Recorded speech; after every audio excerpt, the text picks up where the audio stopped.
Hello, everyone. Okay, so having covered lists, dictionaries, numbers, I want to segue a little bit at this point through our course to show people how to plot in Python.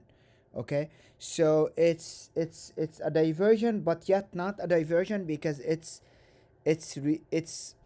it doesn't directly flow into the course that we're going through, but it's somewhat related because a lot of people at this point they do care about plotting. Plotting is a big component in Python, and now that we have a good idea how to create lists and so on, put things into lists, we can show at this point now plotting is a very very wide field in Python. So I will cover this in much more depth later, but for now I want to show you guys, having gone this far, very basic plotting in Python and how it's done. So if you need to plot graphs for your homework or project or your job or whatever, at this point with what we know so far, the good news is you are able to. Okay, so let's do it. So usually we're gonna cover like basic plot in x and y. So we have the x on the horizontal and y on the vertical. And let's suppose you have your data in lists like this. Okay, so I'm just gonna copy it here. So first you define it. Let's say these are the x values. Okay, and and then the second list here. So remember, this is a list, right? It's a bracketed, it's a sequence of numbers. It doesn't have to go like increments of one, but nonetheless it's a list. 0 to 9. It could be anything. And the second set here is my y list. It's in brackets, so both of them are lists. So first I define them. I let Python know, okay, I want on my x-axis the x list, and I want on my y-axis the items of the y list. Now keep in mind, they have to have the same dimension. If those two sets don't have the same dimension, Python will not do it for you. It will scream. It will say it's out of range. I will show you in a moment. Okay. So next, if you try, so you're gonna do plot. Okay, and then you're gonna enter first the horizontal axis, the values, the horizontal values, the x values, comma, and next you're gonna enter the y values. That's all there is to it, and Python will plot this for you. Now there's one caveat left. If I were to enter this, it's gonna error on me. Why? Because plot is something not within. It's a library that you have to import before you can use it. So before you can say this, you're gonna say from Pylab. This is a library. Okay, it's Python library, Python lab. Okay, you're gonna import plot, what you're trying to use, or you could say import plot from or import the entire library pylab, but then you would have to enter like pylab dot plot. Okay, uh, and it's always recommended like to just import what you need, because now it's fine, you won't notice the difference on small programs like this. The efficiency is not affected too much.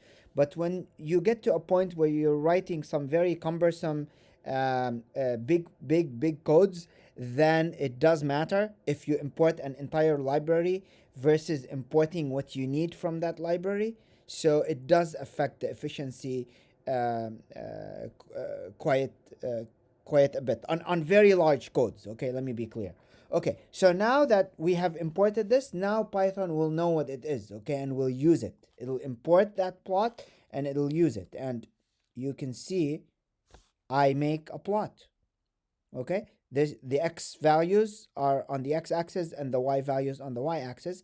Now, in addition to, you can do a lot of things here. You can label the axes. There's a lot of tricks. Okay, you can change colors, so on. But I will just show you the basics. So let's say you don't like color blue. Okay, so you add another keyword and you say you type either color or just C. Okay, and this is a string, so it has to be. Oops, sorry. Just C equals, and there's colors in matplotlib. If you just Google matplotlib, it'll show you all the colors. So you have red, blue, there's a lot of colors, and you can either enter red or you could just say R, okay? And it's gonna, as you can see, it's gonna change the color for the plot to R here, okay? To red. And if you make it B, blue, B stands for blue, it's gonna make it blue. And black, I believe, is K. So if you do it black, it's K, okay? So let's keep it red. Okay, now another thing is, let's say you want to label the x's, okay? So you can say x label, and then it's a string. So let's say your time, okay, or whatever. And see, again, because x label is from another library, you also have to import x label. So I believe it's pylab. So let's test it. Yep, there you go. And you can see that it labels your x-axis as time. And you could make the font size, like here, let's say time is too small, you can't see it. You can write font size, I believe, okay, equals 15. And look at this, it's gonna increase the font size for your time. You can make it as big as you want, okay? Time, make it 20. And then the same exact thing goes for the Y label. So let's just copy this, and then here, this is Y label, and I'm gonna use it here. So Y label, let's say this is position or velocity or whatever. So it's a string, so you put it in quotes. So position. And you can also do font size. Let's see how it comes out, then we can increase it. Yeah, it's a little bit small, so you can play with it. There's a lot of options here. Trust me, we can do hours of videos on this. But let's just cover the basics now. So let's just copy this here, and we're gonna put it here, separated by commas. Okay, so these keywords are separated by commas, and you can see it makes it large. Okay. Another thing is you could make the style of that, like if you want the style to be like not necessarily like a line, you want to make it, you can just enter the style. There's many styles, like I believe this here stands for oops yeah, the positional argument follows the keyword argument. You see, this is a good place where I can show you how to read these errors. So it's complaining that you entered this the positional followed by the keyword, so it needs to come before. So this guy needs to go before the red. That's what it didn't like. So let's do that.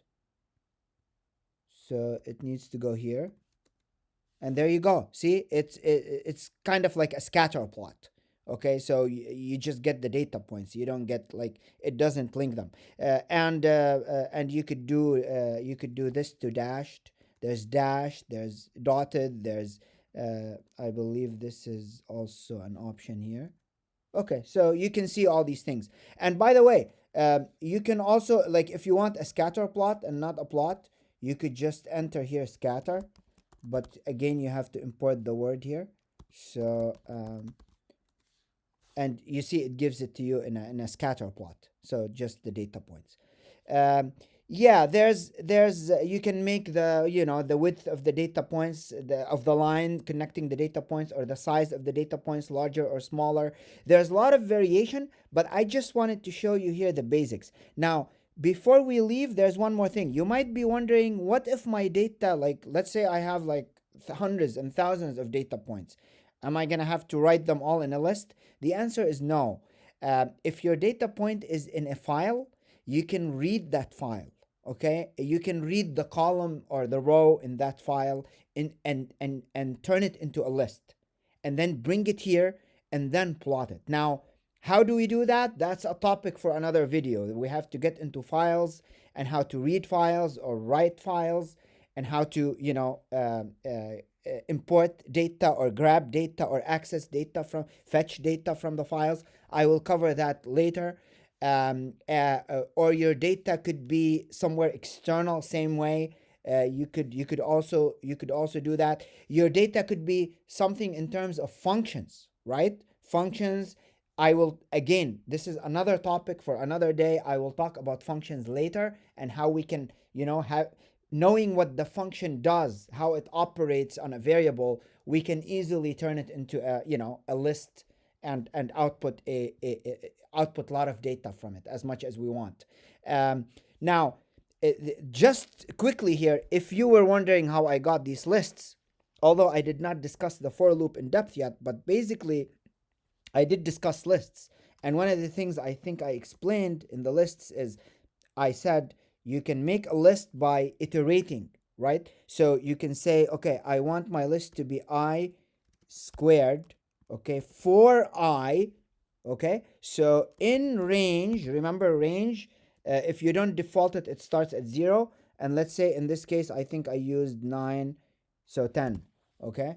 So it's gonna go all the way to, let's make it 9. It's gonna go all the actually, let's keep it 10. It's gonna, so I can get the same list above. It's gonna go, so okay, so what this is gonna do is it's an iteration method, okay? So I will start at 0, okay, because that's the default, and it's gonna square that I, so 0 squared, and that's gonna be the first item in your list. And then it's gonna continue iterating to the next one because they're incremented. Remember, the default is 1. If I don't specify a different default, the default of the range is 1. So then it goes to 1, and then 1 squared, and that would be is 1, and that would be the second item on your list, and so on and so forth, all the way till 9. Okay, so let me print this out so I can show you. And so here I can just call y, and bingo, I have my list. So 0, 1, 4, all the way to 81. Okay, and for the x, 0 to 9, that is just a list of range 1, right? So I can equally likely say here x equals I for I in range 9. And I can call out x and y. So x comma y, and you can see x is 0. Oops, this is supposed to be 10. So 0 to 9, and this is x squared, 0 to 9. So 0 to 81.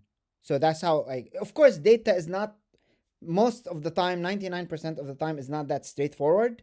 And as I mentioned, it's either in files or you have to define different functions and so on. I will talk about all that later, but this is just now the basics. Now, the last thing, remember I mentioned that they have to be the same size, right? So let me go back here. So let me just cut all this stuff out here. Let me go back actually here. Let's say I make my X list 8 instead of 9. Okay. Now, watch this. It doesn't like it. It says x and y go always to where the value error is, okay? So this is another place where I can show you how to read the error. So it's saying x and y must be the same size of the list, remember? You can always check, by the way. You can always check the size of the list, remember? So, for example, here I can say size or length. Let's just do length. So let's do length x, comma, length, L-E-N, and then you open parentheses, and then y. And it's gonna tell you, 1 second. Oh, because I have these, it's not gonna tell you now. Okay, so let me move them and I'll put them back. Okay, so you can see 9 and 10. So the length of x is 9 and the length of y is 10.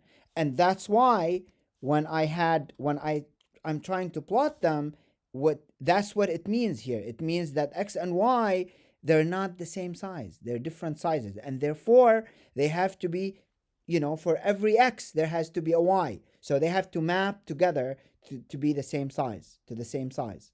And if you look at the very beginning of the value error, it tells you where the error is. It tells you the scatter. It's not able to execute the scatter, okay? So 3 and 4 are fine. It tells you the line. This is the line number. Scatter, it's not able to execute that. And the reason being, you can skip all this gibberish here. We have not yet gone through most of this. And then you can go to the very end and it tells you that they're the same size. That's enough to pinpoint what the error is. So you go and you fix that error. You know that you're off, right? So that's the issue. And yeah, if you put the 9 back, everything is fine. It plots it back. Okay, so that's very basic plotting. I will get into this in much more depth later. Please don't forget to like, subscribe, and if you can and able to support our efforts to maintain this education of all sciences and coding available for free for this generation and future generations, please donate to us on the it would help greatly, and make this flow, maintain the continuity of this flow and make it even more. Please donate to us at the PayPal email address I have at the description below. Have a great day, and I will see you next time when to discuss the for loop.